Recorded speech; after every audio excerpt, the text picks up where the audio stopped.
Grishishi. What's up, everyone? Ryan from 90s Anime Nostalgia.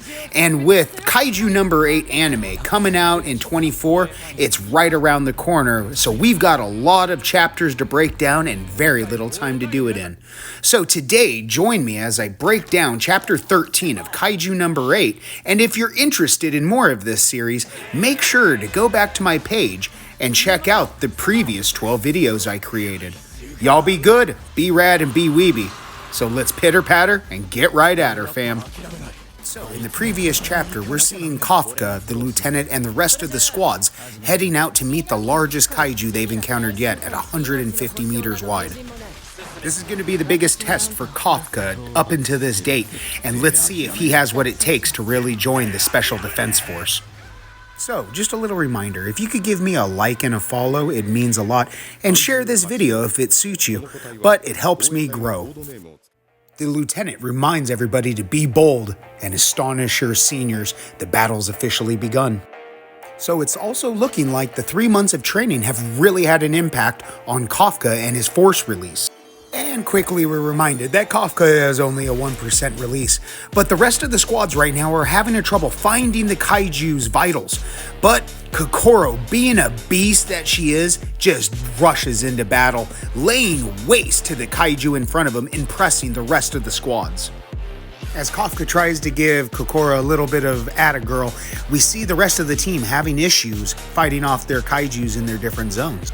So we see Furuhashi is having an easy time with his kaiju, letting Lino know that, hey, you need to watch me. But just then as he turns around, he sees that Lino has laid waste to a kaiju all by himself. But Lino goes ahead and explains that he switched the rounds from explosive rounds to freezing, and once he gets the hang of it, he'll be a master class kaiju hunter. Lino then reminds us that this is also Kafka doesn't have to transform. And we start seeing that this year's class is a monster class of candidates. We see between Izumo and Aguragi, they've cleared out 5 between the two of them. But we are also seeing that this year's class has the highest release rate to date. So that's when we start shifting back over to Kafka, who right now is hearing all the reports coming back in, but he's trying to figure out what can I do to help on the battlefield. So he starts thinking that I have my own weapon to fight as he dives headfirst into a kaiju.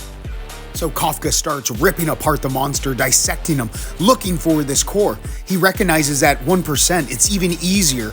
He needs to find the core. If he can find it, he can help his comrades. Just then Kafka finds the core at the base of the neck. He radios it into the lieutenant. Things get worse though. Kafka reminds him that the Afterbeasts also have a proliferative organ. If they don't destroy the organ, new kaijus will start emerging from the corpse. The lieutenant lets Kafka know that you've done well. It's in this moment that Kafka starts feeling a sense of accomplishment. He was able to be useful to the defense force, and the chapter ends with our captain, Mina Ishiro, hopping in for action. The final page just explains the explosive bullets and the freezing bullets explained earlier in the chapter. So chapter 13 was a bitchin' chapter, but I want to hear what you all have to think. So let me know down in the comments, and y'all be good, be rad, and just be weeby, fam.